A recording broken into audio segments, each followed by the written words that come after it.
Hey everybody, this is Jordan Tremaine and welcome back to the Perspective Podcast where we explore new thoughts, connect ideas, and offer perspectives that may change the way you think about a thing or two. And today, we're going to talk about something I like to call the emotion machine. So, surprise, surprise, this is another concept I think that I made up, so bear with me while I try to explain it. This may be a spin-off of I don't know how many other ideas out there in other people's minds, books, and on the internet, but I'm going to try to explain something. And I think for you to get the full benefit of where I'm at in trying to explain it, if you haven't already, please pause this episode and go back to season 1 and listen to the episode called Logic Aliasing.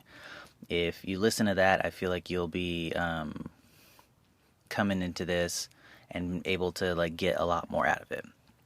But even if you don't do that, I think there's a lot to understand here, and I would just suggest that you do that in the beginning. But on to today's subject, which is the emotion machine. We're going to back up a little bit more and do a little stage setting. So I'm going to do this really simple. You can make this more complicated, but I'm going to give a simple example. And imagine your mind. It works by taking in information and then processing that information and interpreting that information, which I may call data at some point in this podcast, but information, data is kind of the same thing. And in your mind, there are 3 main machines that can take in data and process data. They take in different types of data and they process data differently, but you have these 3 machines. You have the emotion machine, you have the logic machine, and you have the spirit machine. And basically, each machine can only really accurately process the type of information that they're designed to. So the emotion machine can really only process emotional information well. The logic machine can only really process logical information well. And the same with the spirit machine. And if you put emotional information into the logic machine doesn't know that that's emotional information. It's a machine. It puts some information in and it's going to treat it like logical information and give you an answer as if it was logical information. And this is why I wanted you to listen to the Logic Aliasing podcast, because when you put emotional information into the logic machine, it's going to process it and spit out information as if that was logical data. And so that data's going to be aliased. It's going to be garbage data. But it's not going to tell you. The machine is just going to be like, oh, I did my job. Here's the data. And if you read that data and think it's good data, you might be off base. You might misunderstand what the emotional data was trying to tell you because you put it in the wrong machine. It's kind of like in your car, like you have all these different fluids. You have like radiator fluid, which is antifreeze. You have oil, and you have gas. And if you put antifreeze in your gas tank, you're going to end up having a bad time because your car, which is the machine, is going to process it as if it was gas because you put it in the gas tank. And it's not gas, so you're going to get a bad result, which is probably a broken motor or broken car. So another thing that I want to add to this to make it a little more complicated, because I love making things complicated, is let's say everybody starts off with a level 1 emotion machine, a level 1 logic machine, and a level 1 spirit machine. And as they go through life, the machines they use more, it's like those machines level up. They buy better equipment for them. They have to do maintenance on them. They get to know them better. They learn how to use the machine because they're always plugging data into it and always reading data from it. And so if there's somebody out there that's from the time they're young until they're older, they're constantly feeding their emotion machine, which I feel in my mind is like a chemistry set. It's like potions where you're like mixing potions and stuff and you get different chemical reactions.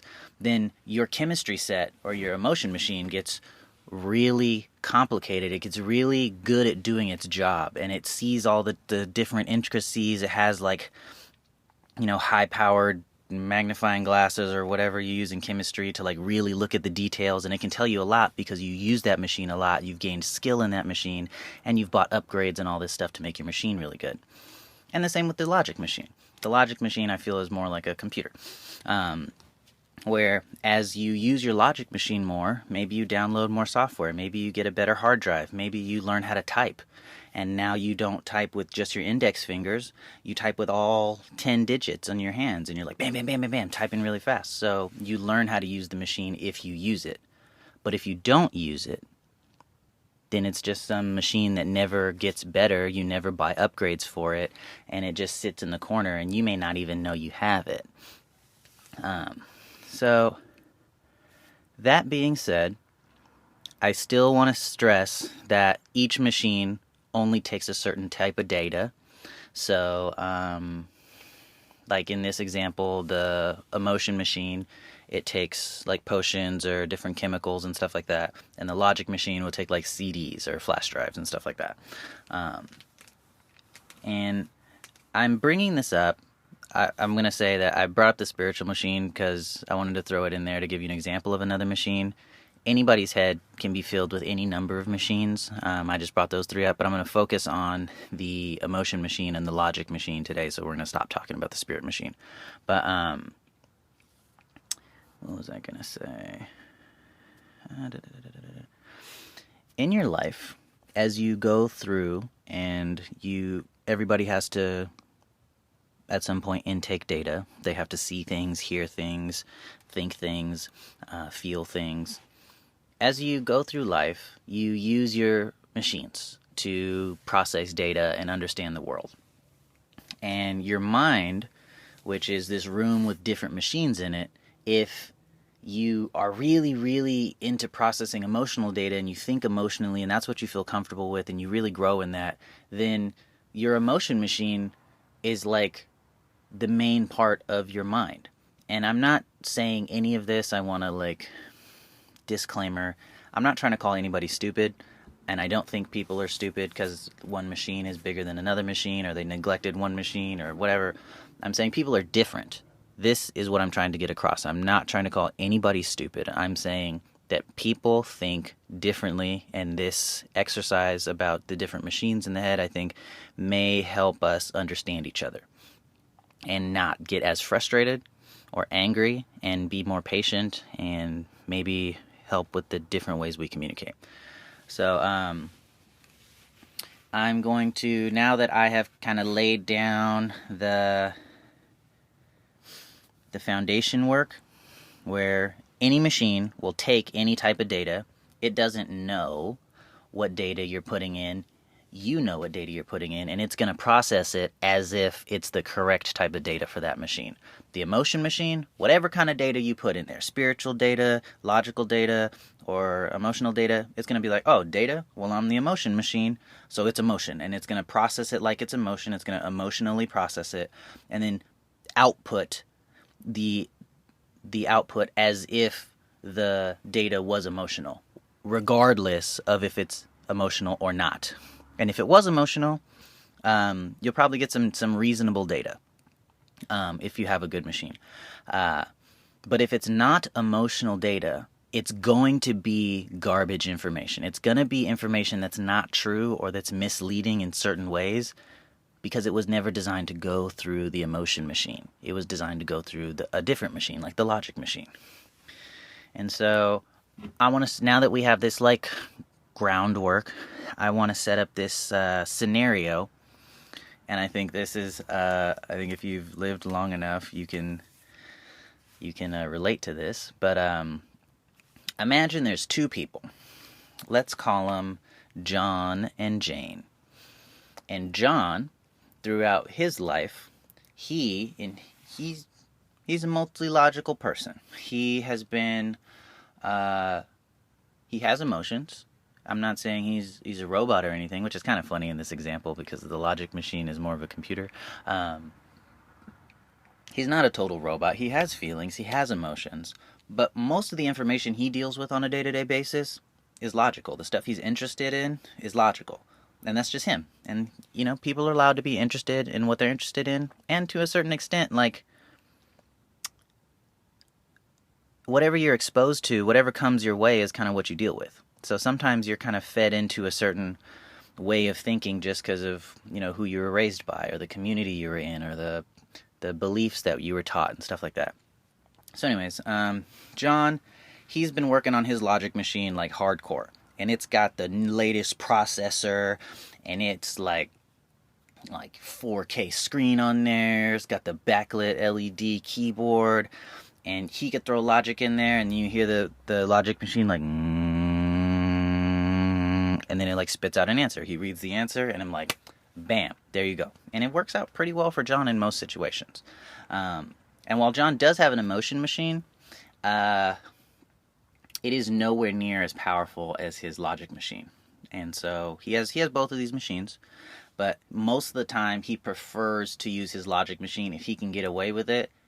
And he almost always defaults to using the logic machine, like, because in his daily life most of the information is logical. If he can somehow understand it's emotional information and he knows that, he'll try to pull out the emotional machine, but it usually doesn't go well because he doesn't use it all the time. So he has to pull out the manual and like read the manual, and he's there trying to figure it out, and it's happening right now, and it's like usually it's a mess. On the other side, Jane, she kind of has the opposite situation where she used her emotional machine a lot. She has a logic machine. She's not an idiot. She knows how to think. But she is very in tune with her emotion machine. And her emotion machine, she likes to run data through it, and that's a lot of where she gets her output from. And not everybody falls into a situation like this. Some people have both machines up and running, and they're the same size. Some people, one's a little bigger than the other. Some people have like the third machine, the spirit machine. Some people have a fourth, fifth, sixth machine. Some people, people do all these different things. This is just an example to really drive the concept that I'm trying to get across home. So John and Jane, they get into a disagreement, and what happens inside of this disagreement is Jane, since she's really good dealing with emotional information, she feeds John, she tells John, or she expresses to John a bunch of emotional information. And then John, he's like, okay, I got some information. And he takes that information and he plugs it into the machine he always uses, which is his logic machine. And he plugs this emotional data, or this emotionally charged data, which can be even more confusing, like it's logical data, but it's emotionally charged. And he plugs it into his logic-only machine, and then the logic machine is like, oh, logical data, process. Here's the output. Ding! It's done. And John reads it, and it may be really confused, like, hey, this doesn't seem right. This isn't like the normal data I get, but I mean, I know my machine's not broken. I just did the maintenance on it yesterday. So I guess this is okay. And so John responds to Jane's emotional information with distorted through this logical lens. And I would say that Jane would feel like she wasn't understood, or she wasn't listened to, or John was ignoring her. And he's not. He is not processing the data perfectly. And this is I'm really trying to make it black and white, even though I'm talking a lot and it's kind of complicated. But this can cause a misunderstanding, and it can make Jane think that John isn't listening, or that John is ignoring her, or that John's trying to manipulate her, or trick her, or control her, or something like that. And on the other end, John might say some of his own thoughts, some of his logical thoughts, because he loves playing with logic. That's why his logic machine is so powerful. And then Jane is like, oh, information. Let me take it and plug it into my emotion machine. And then the logical data gets processed emotionally instead of logically. And the same thing happens, but in reverse. So Jane gets this emotional output to logical data, and she feeds that. She makes her response based on that, and John's like, "Why are you so being? Where there was no what that was? What are you talking about?" And this feeds back and forth, which is like, this is the crazy part where, like, Jane will feed emotional data into John's logic machine, and then that logic machine will distort the data and pump it out as bad logical data. And now this bad logical data will go back to, as an output from John. He's going to respond with bad logical response to the emotional thing. And that bad logical response is going to go into the emotion machine. And something that was already distorted in the logic machine in John's head is going to come out and then get remashed into an even worse emotional distortion of the logical distortion. And when we get really caught up in saying, like, this is my machine, I'm going to use this machine, this is how I look at the world, this is how I understand the world, and somebody else does that but in a different way, if we ever get into a disagreement, or if things get, we're not on the same level or on the same page, we can start mashing this through these machines and making it worse and worse and worse with every response. Not because we don't like each other, not because we're trying to argue or make things worse, but because the way that we're attached to the way that we perceive things. And if we continue to be attached and say, I'm only going to use my logic machine, I'm only going to use my emotion machine, and we try and communicate with each other, we can just iterate and go around in these cycles where things get more mashed up and more out of control. And then at the end, everything's garbled up and it's like everybody's mad at each other. I'm not even sure why. And I'm confused and I'm emotional. And I might have even like broken my machine because I fed it a bunch of stuff it wasn't supposed to be. If I fed my logic machine, which I'm thinking is like a laptop, a bunch of chemicals, it's probably broken. And now I'm like, man, I just worked so hard to try and process this data, and my hard drive is fried. I didn't solve the problem. You're mad at me. I'm exhausted. What's the point? And that's awful because both people were trying to come at it and be empathetic and understand the other person. Both tried to listen, and they used their best machines to do the listening. But the end result was like nobody listened, and it might cause a bunch of resentment and animosity. And that's not what anybody wanted. But it can happen if we're falling into this situation. And so I'm bringing this up because hopefully if you can empathize with this experience, this can help you to say, like, hold on. Maybe my default machine or my gut reaction is not bad, but for what's happening right now, it's not appropriate. Because at some point, I think the only way this gets better is if Jane or John, in real time, or in whatever amount of time is appropriate, understands, like John is like, wait a second. My laptop doesn't take hydrochloric acid. I think I need to use my emotion machine. And it may take a long time, and he may have to be like, hold on, I gotta read the manual real quick. What do you do? Okay, you pour this much of this into this. Okay, boy, put glasses on, put goggles on first. Okay.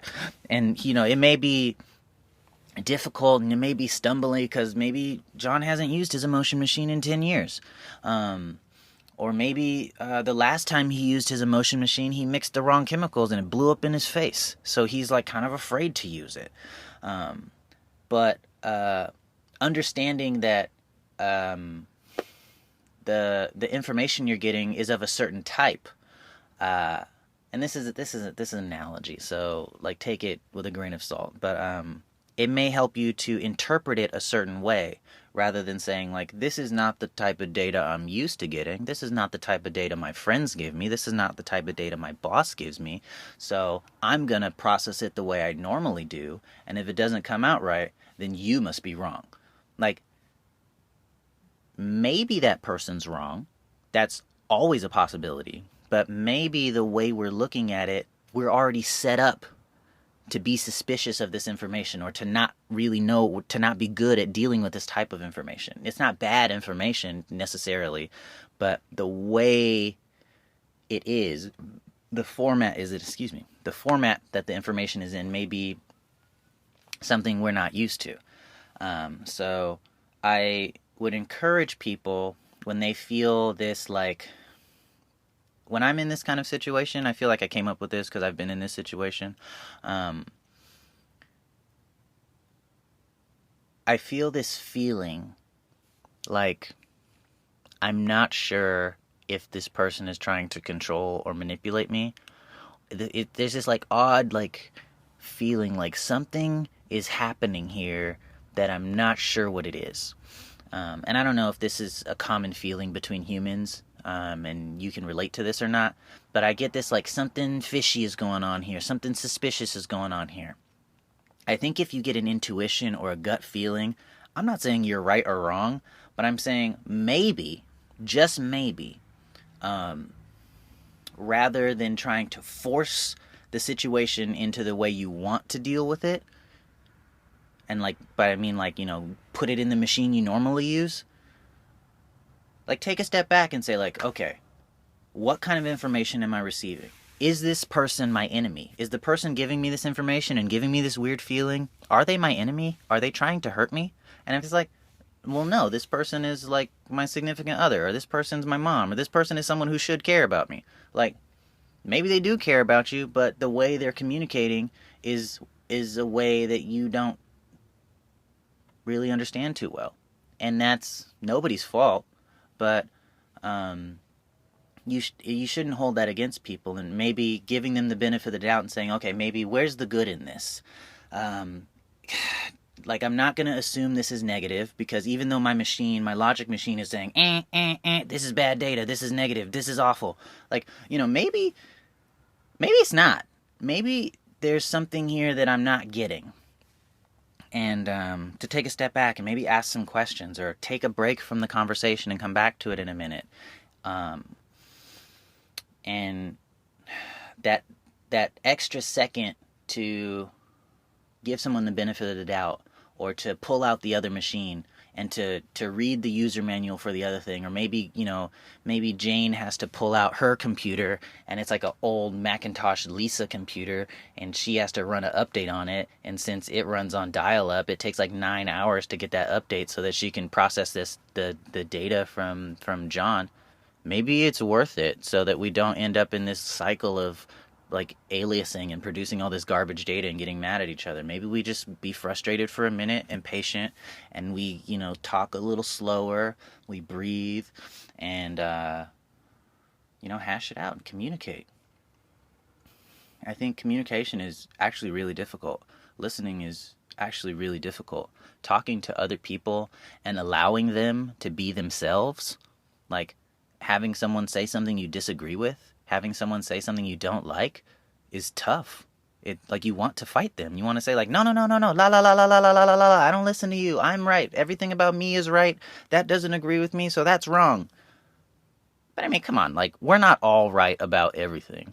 And it's okay to be uncomfortable. It's okay to disagree. It's okay to not be on the same page. I don't think I should do that all the time with everybody, but it's crazy to think that I am only going to hang out with people that I agree with and that can communicate with me in a way where I get exactly what they're saying the first time. I think like that's like the definition of an echo chamber, which can be good sometimes. Like, if you're working on an engineering project, maybe you want to work with a team of engineers. But in life, you got to work with different people to do different stuff. And so, learning how to use your different machines, getting some upgrades every now and then, being patient with other people while they get their upgrades and while they read their users' manuals, without like, you know what, you're taking too long to use your chemistry sake. Get out of the way. Let me mix it for you. Like, get out of their head and let them do it. Like, maybe help them if they ask, but like, let people work on themselves. Let people process their data. And if they want to do it wrong, or if they want to put, emotional data into a logic machine or something like that, you can't force them not to do that. You can try and tell them, hey, maybe this is going on, But sometimes you just gotta accept that you're not on the same page or that you do disagree, even if it's some miscommunication problem like what I'm talking about. Sometimes it's just about accepting that and being like, even though I would really love to be on the same page, I just think we can't do that right now. And like, I'm coming at you from a place of love. I'm trying to be there on the level with you, but this is some organic chemistry, and you're still in like middle school chemistry, so it's like it would take years for you to get to the point where you can understand this, and you can get to it, but not today. And sometimes that's the case. Sometimes people are in different places, and that's okay. And it's not that you're stupid. I'm not calling anybody stupid. I'm saying people are different. People have different skills. I was talking to my brother the other day, and I'm an engineer. I've been working professionally for 5 years, and I have a degree in engineering.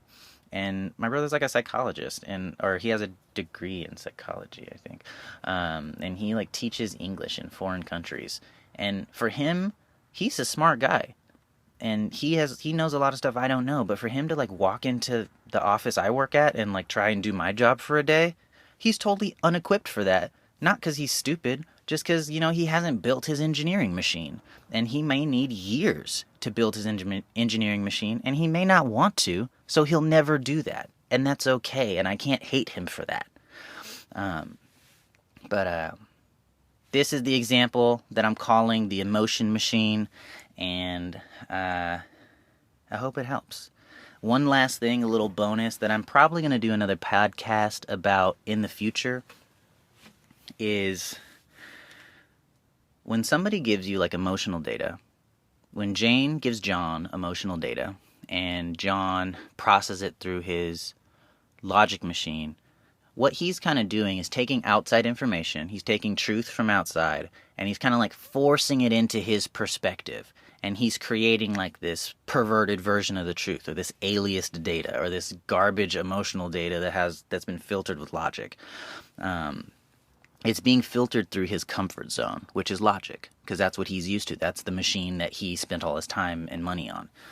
And I think that's where these misunderstandings come from, because I'm trying to turn everything into my truth, or I'm trying to use my machine to process your data. And yes, to some extent, I have to use my machine, because I can't use your machine, because it's in your head and my machine's in my head. But I have to, be smart about which tool, which machine I pick to process the data. And if I'm always just using my favorite one, maybe I'm going to fall off the track sometimes, because I'm trying to live in my comfort zone. I'm trying to live in my truth. And there's nothing wrong with having a really dope laptop or a really good logic machine, or having your truth. There's nothing wrong with that. But when you try to force the entire world outside to live in the reality of your truth, that's saying you're right about everything, and when there's a disagreement, the other person's always wrong, which that cannot be the case. I'm not saying you're wrong about everything, or that they're wrong about everything. I'm saying usually when there's a disagreement or a miscommunication, especially with people that care about each other, it's probably a misunderstanding, and it could be due to this aliasing thing, this emotional machine thing. But to kind of just push through and assume that they're lying to you, or they're trying to control you, or manipulate you, or cheat you, or call you dumb, it's like, bro, calm down. It's okay. And I know when you tell somebody to calm down, they get more angry, so maybe don't do that. But what if this person really loved you? What if this person was really trying to help you, or trying to tell you something important, trying to show you a part of yourself that if you saw, maybe you would act different. Maybe you're hurting people by acting in a way and you don't see that, and somebody's trying to let you know. But it's not coming across because you're filtering everything through your comfort zone or through your machine. So yeah. This has been a heavy one. I don't really mean to give people like anxiety attacks or depression or make them feel dumb or anything. This is not trying to call anybody dumb. This is saying everybody's smart in their own way. Let's appreciate each other for being smart in their ways. Try to understand us as different people, and get along and communicate. But yeah, Please share this idea with other people if you think it's important to them. Please listen to the Logic Aliasing podcast if you haven't. I think it makes this idea so much richer.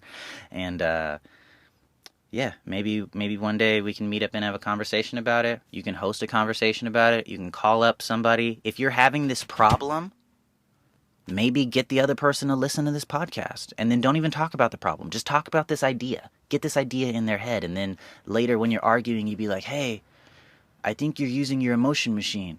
Maybe, I mean, that's a good machine. You know, you got a great emotion machine, but maybe this is more like a logic thing. And maybe that might solve the whole problem where they like, you know, they're like, oh, geez, maybe you're right. And then they process it through their logic machine. And they're like, that makes more sense. Okay, maybe you're not trying to do bad things to me. So, yeah. This has been Jordan Tremaine with another episode of the Perspective Podcast on the emotion machine. If you want to get at me, I'm on Instagram at @JordanTremaine_. I'm trying not to check that as often because I'm trying to get off of social media, but if you DM me at some point, I'll get back to you. But yeah, I hope you guys are having a great day. I hope that these podcasts are helping you think in different ways and have different thoughts, and my great wish for this whole thing is for you to have good conversations. So if you can have one good conversation, or if I can plant one little seed of idea in your head, I've done my job, I think. But anyways, I hope you guys have a great rest of your day. And, you know, as my high school principal used to say, make it a great day or not. The choice is yours. Anyways, I'll see you guys later.